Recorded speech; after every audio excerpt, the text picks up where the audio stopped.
Hi, this is The Recovering Perfectionist. I'm Claire Barton and you're in the right place at the right time. If you're starting to feel like some of your perfectionism is really getting in the way of you moving forward, getting started or finishing anything, this is absolutely the right show for you. This is rehab for your perfectionism, baby, so grab yourself a glass of wine or a cuppa and let's get stuck into it.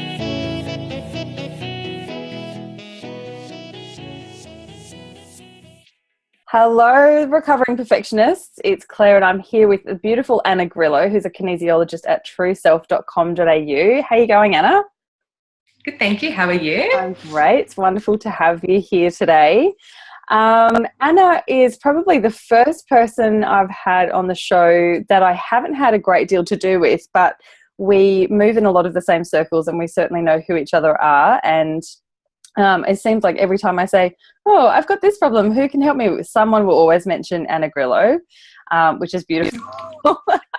You're a bit of a jack of all trades and you've got lots of stuff going on, so that's awesome. And for anyone who doesn't know, my process is kind of in terms of getting people on the show so far has kind of been, I either write down a person I really want to talk to because I know them or I have some sort of crush on them basically in my business and I really want to talk to them, or I write down a topic that I'm really passionate about or something that I'm really interested in or something that I think would really help the tribe and that sort of thing, and then hope that the universe sends me one of those people. And that's exactly what happened with you and with us talking about MBTI stuff today. So I came across MBTI, which is Myers Briggs Type Indicator. It's a personality type test indicator thingy, which Anna will talk us through a bit more in a minute. But I first came across MBTI probably in about 2011 when I was working in corporate and for a management consulting firm, and they used to use it externally, and we also did some internal team building stuff and understanding your own MBTI. And since then I just kind of love geeking out on all the MBTI stuff. I wax lyrical about it. I talk about it. I was going to go and train as a facilitator, and I probably will at some stage because I just love it. But I know it's a little bit divisive as well, and some people think it's, some people love it, some people don't love it, or they've never heard of it and that sort of thing. So anyway, I wrote that down and I put it in a Facebook group and said, who's our MBTI gurus in here? And there was quite a few people who said, I do this, I do this, I do this. And I was absolutely so thrilled when someone says, I think Anna Grillo did that, and Anna Grillo gets on and says, yeah, I do that. And I was like, yes, someone whose face and name I recognise and know, like and trust. So you're my girl. So thanks so much for coming on to have a chat about MBTI. Oh, it's my pleasure. Yes, I enjoy it too. I geek out on it too. And I guess I myself first, most people probably have a good intro to it through corporate because it's a lot of the time used for either, what's going to be a great career for you in a recruitment process or part of team building as well and, getting people up through the ranks. So it's pretty cool. So happy to share all the info. So I guess probably the obvious place to start is by telling us a bit about what it is, what's involved, where did it come from, who designed it, all of that sort of thing, just so that if someone's listening that they don't know what MBTI is, they can kind of get their head around roughly what it is in a bit of a nutshell. Yeah, no, definitely. So, so basically the MBTI Myers Briggs Type Indicator, as you mentioned, is a personality psychology tool. It's based on the work of Carl Jung. So people may be familiar with him with, Freud and psychoanalysis, last century and all that type of stuff. So he sort of was talking about different personality types, and we had the Myers Briggs, which is Isabel Myers and Catherine Briggs, got that the right way around. But they're a mother-daughter duo. And so what they did was basically, it was around the 1940s, I believe, when they started putting it all together, and they said, well, how can people find out what their personality type or strengths are, strengths and weaknesses? And they then sort of tweaked it a little bit and came up with the MBTI, which is basically around 70 questions, give or take a few, and basically by going through the questionnaire it helps you sort of identify out of a choice of two what your preferences are. So I know, as you mentioned, a lot of people might be, is it just going to put me in a box or all that type of stuff? That's not what all this stuff is all about. So as you mentioned, it's really about getting to know and understand your preferences. What is your go-to? What's going to make you, you know, how do you interact in the world? How do you gather information? And how you sort of make decisions based in on that. So that's sort of it in a nutshell. When I first did it, and our boss, actually, our CEO, was the facilitator of it. So we did it a couple of different things. So as a group, I think we all first of all went through that carbon copy version, whatever it's called, the test with the tick and flick boxes sort of thing. But then questionnaire. The questionnaire, yes, good one. It's not the test, sorry, the questionnaire. Yeah, right or wrong. Yeah. And then before we analysed that, we put that away, and then she kind of went through the presentation about what each of the 4 dichotomies were, and you know, where you sort of sat at one end or the other end in your shoes off mode was her phrase. So in your most comfortable, it doesn't have to be when you're at work, it doesn't have to be when you're under stress. And in fact, when you're under stress, you often do the complete opposite of what your comfort zone is, right? Yeah. So I thought that was a really interesting way of saying it. Like, if you're in your most comfortable, because I think one of the things, and we'll get to it at the end, is one of the things is where you're either really organised or you're a little bit last minute sort of thing. But people can often be, now they're really organised because they use lots of tools, or they've kind of implemented different systems and things to help themselves be more organised. But it doesn't actually mean that you're naturally comfortable organising stuff, for example. So it's when you're in your most comfortable, this is the easiest thing for me to do, that's kind of where you sit. Does that sound about right? Yes, definitely. Yeah. And that's the whole thing. When you are in your most comfortable, then it allows you, you're aware of, yep, these are my strengths, but you know what, I really fall down about, for instance, being organised. So it's great, we've got these awesome tools that come in.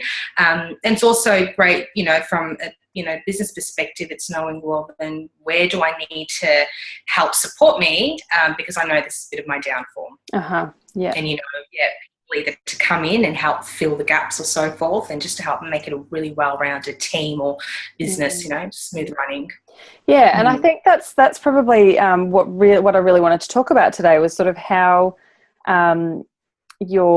understanding your own personality type and how understanding the personality types of people around you, whether they're in your family, your relationships, or in your business, or like clients, your support team, coaches, like everyone in that kind of sphere of influence for you in your business, and understanding, you know, how you can communicate with people and how you can ask for help and which people to ask for help from, and how to kind of, you know, work that so that everyone's working in their zone of genius and no one's getting stressed out. So maybe we can sort of talk about that a little bit, about what your tips are and what sort of things people can look out for, and how that kind of typically works in maybe a smaller business rather than big corporations, or maybe start with corporations and then tell us about the smaller business filters.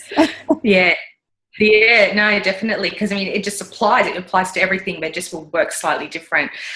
So I'll go through basically the four pairs, and there's four pairs. So these sort of your 4 preferences, and depending on how you come out, there's a combination of 16 types that you can fall into. And it's interesting. So when you said get through it, that's what you tend to do, is like you sort of do the questionnaire, then you do what we call a self-selection first, just to sort of see, as you talk through it and you sort of go, yeah, I'm thinking that's probably what I may be. Yeah. Then you go through and let's take a look and tally up the result on the official questionnaire. And then you sort of compare and see. And some people might be, spot on or really similar. Some people might be completely different. Yeah, and right. Okay, well, might be a bit of a mismatch. And that's where, you know, the additional coaching comes in to really delve deep. At first face level, particularly when people don't do it with shoes off. I remember when I first did it, part of the team building with my work, because I was in corporate as well, I would come up as an extrovert. So this is the very first pair, the preference. It's how do we get energized, either through extroversion or introversion. Now, it's not really the stereotypes of the shy, you know, wallflower and all that type of stuff, but extroverts really get energized by other people. They like talking things through and, you know, let's sort of work and nut all this type of stuff out, where the introverts pretty much get drained by people. It's too much, put a big drain on their energy, but they also like time to think through. So having to respond on the go can be quite, you know, quite nerve-wracking. So yeah, it was really interesting. I first came as an extrovert because I sort of thought, oh, yeah, I go out and do these things. But I was exhausted all the time, you know, and especially working in a corporate office, there's, you know, a lot of open space, lots of people and phone calls, emails and all that type of stuff. So, yes, it can get very draining at times. I think, like you said, I think the introversion extroversion is one of the more misunderstood pairs, because I'm the same. I'm an introvert completely. Like I would definitely, like on a big day, I'd rather just go and chill out with a glass of wine on the couch and watch some telly or read a book or chat with one or two people, husband, best friend, that sort of thing. But when I tell my friends that I'm an introvert, they're all like, no, you're not introvert. No, you're not. You're bubbly and you're outgoing and you talk a lot and you laugh. And I'm like, yeah, like you don't have to be, you know, like you said, shy wallflower to be an introvert. That's just where I get my energy from. And you know, I love public speaking and I love talking to people, but I'm very selective about when and where and how I do that so that it doesn't completely drain me. And if I've had a couple of weeks or a couple of days even of that real extroversion and lots of people and lots of energy and lots of conversation, I literally say to the world, I'm going to my cave. Don't talk to me. I can't talk anymore. I can't have any more. I just need to nurture my introvert for a little bit, and then I'll come with you. But it doesn't mean that I'm shy. That I'm, you know, quiet or anything like that. But that's just, yeah. So I think that's one of the most misunderstood ones. Definitely, because that's the whole thing. And even again, looking back at Myers Briggs, this type of stuff isn't to you know, diagnose or box people in. It's identifying, well, you know, this is what you prefer and this is what your strength is. So let's make sure exactly doing what you're doing, because I'm the same. So if I've got a couple of, you know, public speaking, I'm going to be around a lot of people, we've got a lot of events on, even with the family. And let's be honest, kids, you know, being an introvert, they're constantly at you all the time. It's like, that's another drain. You know, so we love them, but yeah, needing that time just to go, man, let's stop talking. Yeah, stop the talking. Oh, man. Yeah, you know, you love them, but it's like, oh, so and you can see that. And like when you know better, you do better. And it's having those things in place to know, oh, I'm starting to put a few too many things in. Let's go into the cave and chill out so you can renew and energize, you know, yet again. Yeah, beautiful. Okay, so the next preference set is the how we gather in information. So that's either through the S, which is sensing, or the N, which is intuition. So extroversion, introversion will be depicted by an E or an I. Obviously, they weren't going to have another I, so they use the N for the intuition. So basically, yeah, so how do we gather information in the world? The sensing types are those that are really like the concrete data, very based in reality. Show me the facts, the figures, what's actually going on. Quite past, I guess, memory-based, compared to the intuitive types, which are very much the, you know, like to see the forest before they start delving down into the trees. Abstract thinking, ideas, possibilities. Yeah.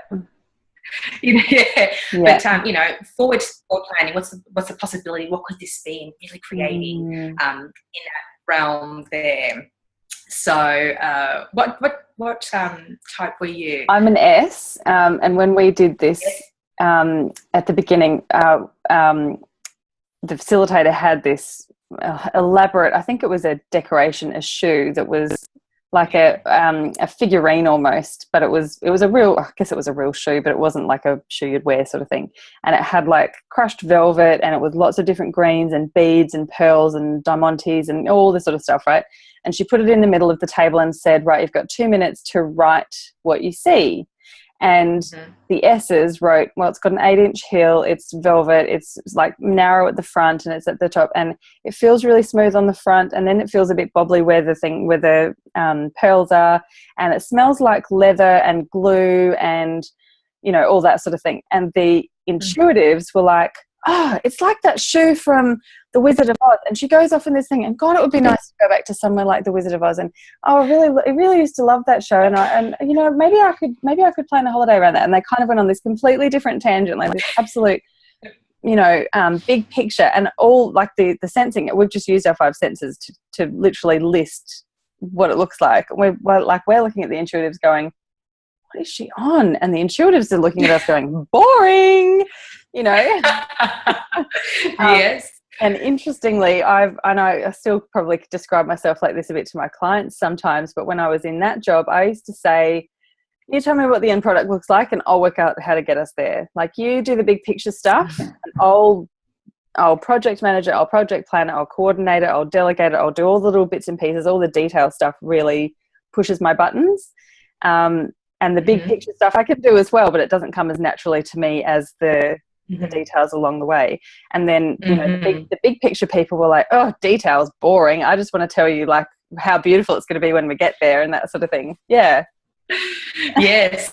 Yeah, no, that's a great experience. And that's what we tend to do when we're looking, you know, when you're doing your workshop, there's, usually a picture of some sort and you take a look and you get people to describe. It's really interesting.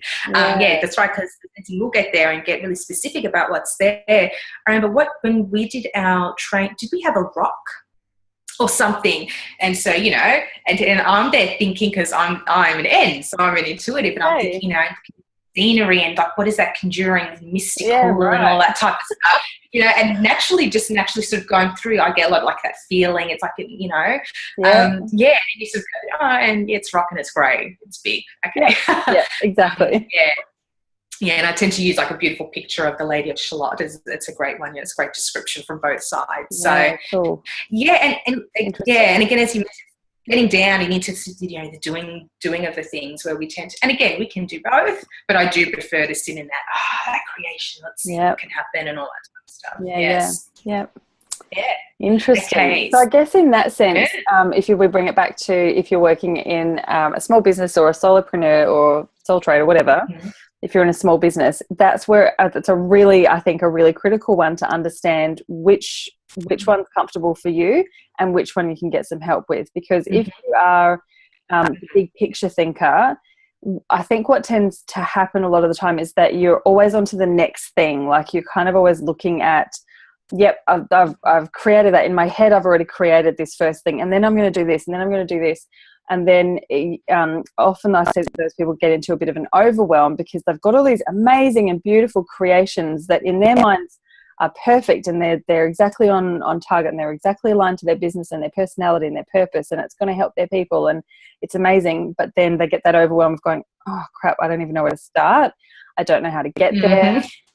Or they also then have the shiny object syndrome of, okay, I think to get to that thing, I need to go and get this. I need to do that course, that challenge. I need to get that tech, that app, that tool, that system.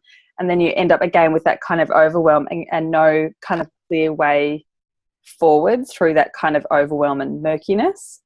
And on the flip side, people like me, like I'm very process driven sometimes, and I get really stuck into some of the minor details and perfectionism / avoidance of actually getting to that end product.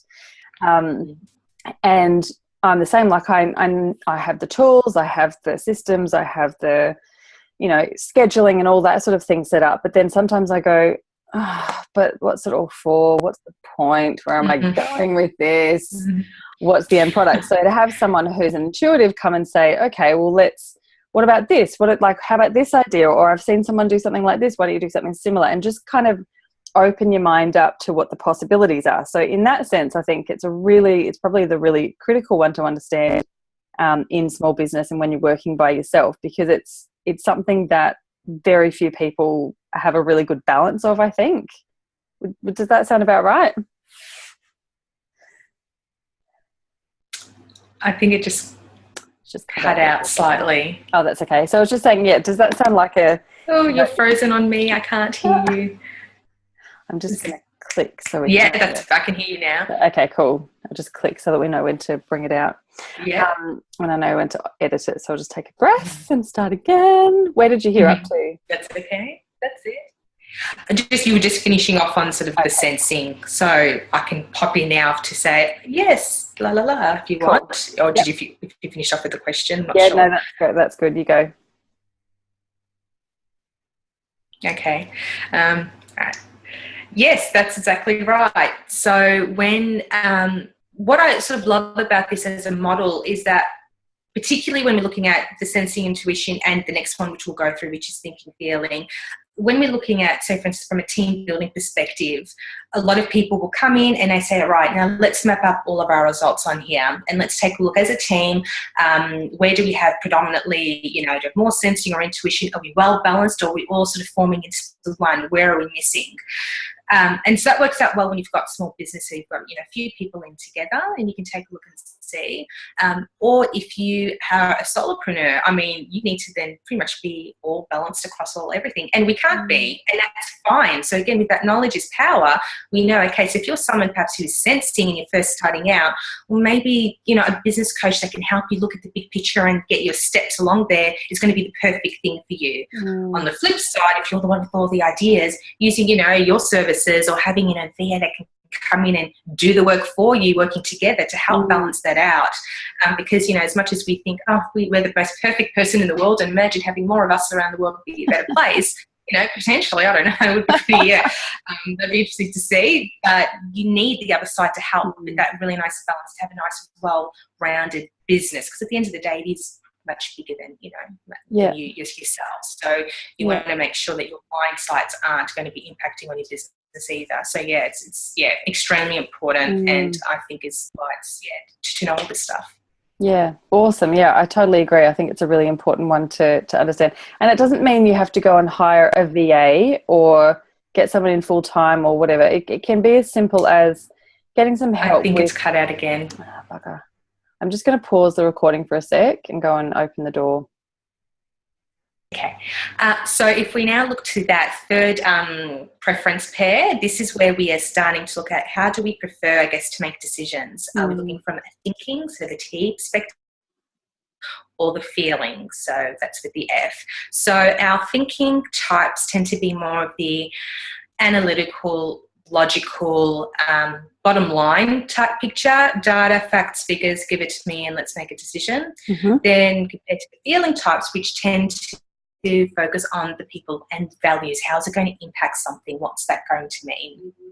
And going from there. Yeah, it's also a really interesting one. And I think this one, I remember there being a really great conversation about how women are in our society are definitely brought up, I suppose, to be a bit more emotional, and that they're okay with being a bit more emotional. So even women who are maybe naturally a T are kind of accidentally an F, because they are acting in a way that they think they have to act, rather than in a way that that is actually really natural to them. So I think that was a really interesting thing just to note first up, and it's probably maybe the hardest one of these pairs to kind of answer for yourself, because there's so many situations where you have to take both sides into account. You've got to be very logical and practical, and then you've also got to take into account people's individual stuff and that sort of thing. So I'm an F in this, I'm feeling, but I felt like it was a really difficult decision to make, because at the time of doing this, I was an HR manager, right? So I had lots of policies and procedures, and I had lots of rules and regulations, and I had lots of things that were in place, and I, really wanted to be fair for everyone, i.e. the one for all sort of thing, right? Or one for all. But then every single time a decision had to be made about something that was just a bit left of centre and a bit weird or a bit, uncommon or something, I would always be the one going, oh, these are the rules, but like if it was me, this is how I'd want to be treated, or this is the empathy that I'd want to be taken into consideration when my bosses were making a decision about it. Or what about, like, if they lose their job, then they're not going to have money to pay for the mortgage, and all that sort of thing. So it was a really hard one, because I am very, I do like having that foundation of policies and procedures and rules and all that sort of thing, and I am a very logical and practical thinker, but my heart will always win. It's almost like a head versus heart kind of sort of thing, isn't it? So I think my heart always just trumps what's going on. Yes, definitely. And again, it doesn't mean that you're going to be so emotional and, that's the only way we're going to make decisions, because we can both. And it's actually interesting, because as you get older, Myers Briggs also has, depending on what your type is, it then is able to delve down into what your dominant and auxiliary sort of functions are. So you will naturally, sensing and having, so for your type as an ISFJ, the introverted sensing is sort of your dominant function, so getting into the details. It's also beautifully supported by this extroverted feeling. So having these people and taking people into consideration and harmony in those around you is really important. Whereas someone else will have something different. It might be the extroverted thinking. But what tends to happen as we get older, all the senses start to get well-rounded. So, of course, as we start hitting the 20s, because we have a similar type, I'm an INFJ, we've got some similar things, but at the same time, that's when our thinking type process starts to get a bit more strengthened. We're a lot more comfortable with following the processes and the procedures and having something and being able to apply that. So it's just, being able to recognize both sides. But yes, as the feeling, you will naturally go to and think, oh my God. And because I was in HR as well, we would have been around the time of the global financial crisis as well, redundancies happening and all that type of stuff. And you're getting from businesses naturally, their sort of corporate, it's an ESTJ type is very is what they sort of like. It's pretty much type that is, favoured. So then you're going to have decisions that, cutting numbers and doing this, and it doesn't matter, we need to, cut the fat, all that type of stuff. And, we're like, oh my gosh, that's, these are people, inside you'd be thinking that. And of course there is going to be people, doesn't mean the T's won't feel, oh, I can't take into consideration people. They sort of do that as well, but they're very quite comfortable to go, you know what, this is the facts, this is the figures, this is what's happening, and I'm really sorry, but it's you weren't, you were the one to go.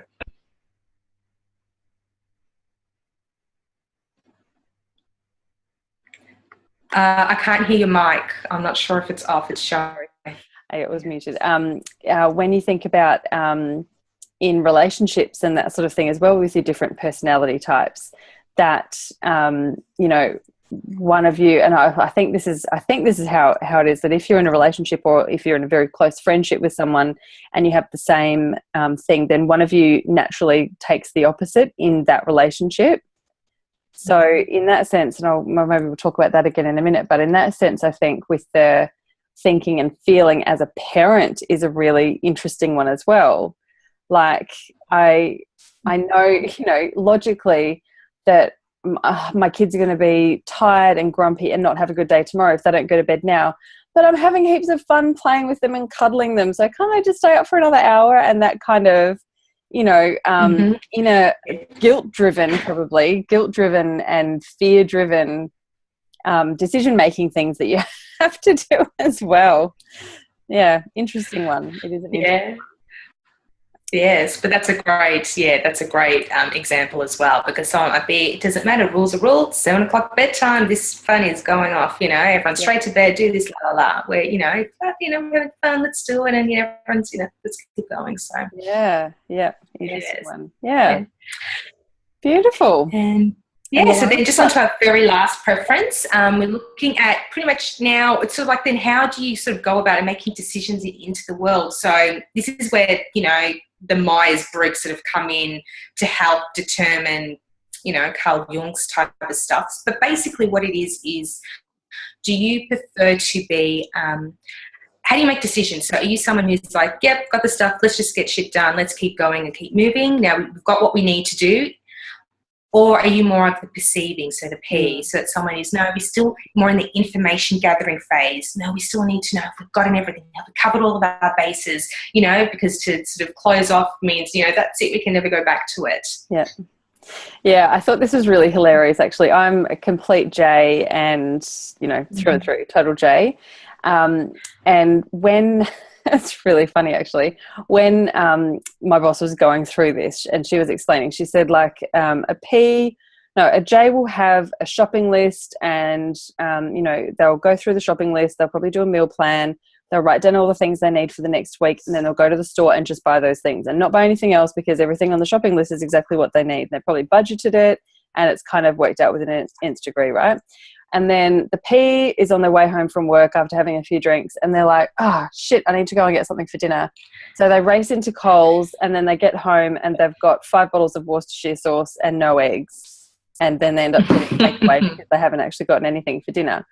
And I was sitting there with obviously some sort of smoke on my face thinking, oh my God, she's just described me. I literally have a notebook that's always magnetized to the fridge, and after I've done a shop, I divide it into 4 columns, and 2 of those columns have 2 sections, and it's got a place for meat, cold, pantry, fruit, vegetables, chemist, like all that sort of thing. And then every time we're running low on something, not out, someone says, oh, we've run out of peanut butter. And I say, my husband, we never run out of peanut butter. We don't run out of things in our house. Nothing is ever empty. If it's empty, there's another one there. Right? I just was cracking up laughing. Such a good example, because I was so anal retentive about the bloody shopping list. But yeah, so I thought that was a really interesting like analogy sort of thing. And then I go to my best friend's house, and she, like I said, we're the opposite in absolutely everything. And she literally has 3 bottles of tomato sauce, not Worcestershire sauce, but 3 bottles of tomato sauce in her cupboard. I'm like, oh, you're such a pea. That's hilarious. So that was just the most apt example, I think, that I've ever heard in one of those things. It was really cool. Yeah. Well, she could be extra prepared. That's it. Too much forward planning. Maybe she just likes lots of tomato sauce. I have a lot of sauce. That's it. Yeah. Yeah. Well, and that's the thing. It's interesting because I'm also a J, but when I was going through, I was like, oh, don't tell me I'm a P. But I realised it's because from my intuitive side, that's quite strong. So that, the ideas and having all that. Because I can leave things to the last minute. But at the end of the day, I've still got a plan. Like, I still know exactly what it is that I need to do. And if people are trying to, you got friends, what are we going to go have for dinner or it's like, let's just make a decision, because once we know it's done, and a lot of people right now, we're talking, it's November heading into December, it's Christmas time. I'm the type that, even though I'm like, I've already sort of planned, okay, who do I need to buy my list for? When can I start looking? I'd like to get sorted by the end of November. Mm-hmm. It may creep into early December, but that's it. There's still a plan. There is still an action. And I'm not going to sit there walking on the store going, what could so-and-so like? Or maybe I'll have this, or maybe that. You're going in with a plan, done, dusted, and sort of let's move on. And I think the thing about the P's, like, they're not necessarily, they don't necessarily forget or not do anything, but they're just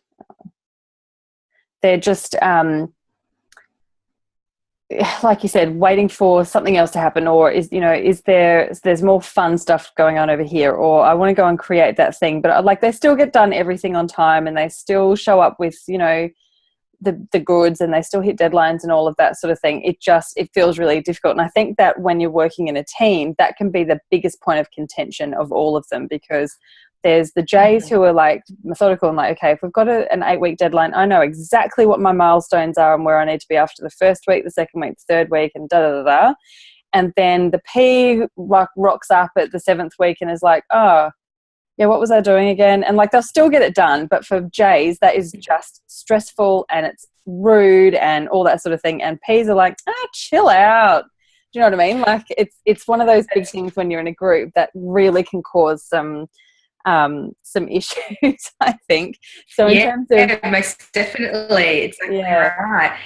And I was just going to say, and that's sort of where, because they do get there on time, and it's why it's really important to have deadlines, but also understand if you don't want that thing of, no, you're going to come in at week 7 and go, they'll still have it done, but they still haven't prepped anything. You need to be really clear and say, right, at the beginning week, what needs to be, this needs to have been done. And so everyone sort of knows along the way the expectations. Try and manage that. Yeah. That's where the J's completely secretly micromanage the P's and give them false deadlines and that sort of thing.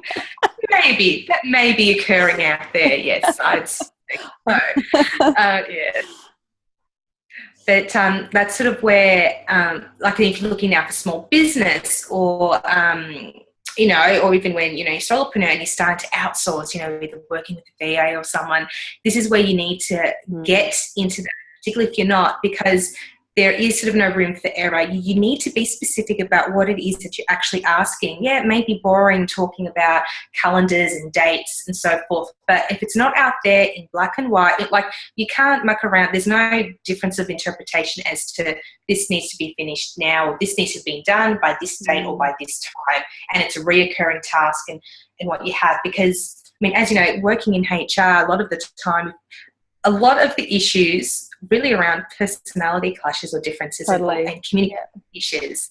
And so this is what we're talking about. I mean, a lot of the stuff that I love doing is about emotional intelligence and having that emotional resilience. And you really need to be very well-rounded. So it's important knowing where your strengths are, and being aware of, and trying to do as much as you can to make sure that your weaknesses or your downsides don't sort of trip you up, and you're aware of them. So you're able to be able to pick this up and work with people and know and understand, because that's the thing, as soon as you bring someone else into the business or the work is almost secondary. It's managing personality. A lot of people would think, they'd get promoted and be, it's like, you're managing a team, but it's only 20% of your role. No, it's actually 80% of your role now, and it's a big mindset shift people need to understand. And this is stuff that can trip them up. Yeah, totally. And I think just going back to what you were saying about before, if you are starting to outsource some stuff or get a team in, whether it's for 3 hours a week or 3 hours a month or just on an ad hoc, or if it's 20 hours a week, 40 hours a week, something like that, I think that's where it becomes really obvious the need to have some sort of not the need, I suppose, everyone's a bit different, but it makes life so much easier and so much less stressful if you've got some systems and plans in place before you do that, rather than going back 4 weeks later and going, oh, well, you didn't do this and you didn't do this and that's wrong and you haven't done this right and all that sort of thing, rather than just saying, well, this is how we do things. Or this is, if you're say if you're an intuitive sort of person, you say, this is my project and this is what the end product needs to look like, and I'm running a course and it's going to have weekly calls and it needs to have handouts and slides and blah, blah, blah. That's kind of the end product. And then you can either have two things. You can either have someone go, okay, I know how to get there and I'm going to document it as I go, so that next time we do the same sort of thing, all we have to do is tick and flick, whether it's me or another person. So it's anything that's repeatable is turned into like a process that people can follow, or a checklist or something like that, for consistency and to save time. Like, it just saves so much time and therefore money when you've got some of these things in place.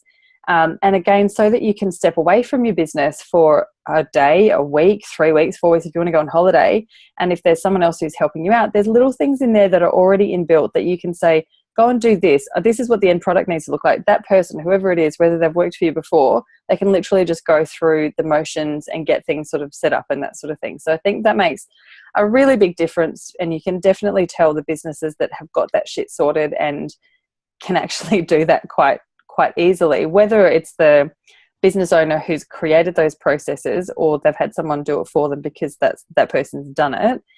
Gosh, it makes such a big difference to everyone, to everything. So and that's the thing, it gets to that point, you get to that tipping point in your business, and it's like, well, how do you want this to run? If you want to keep doing what you're doing, if you want to sit in your strengths and do what is what you need to do, your zone of genius, then you need to get that support, and as we've mentioned before, with other people's zone of genius to take up the slack, and it works well.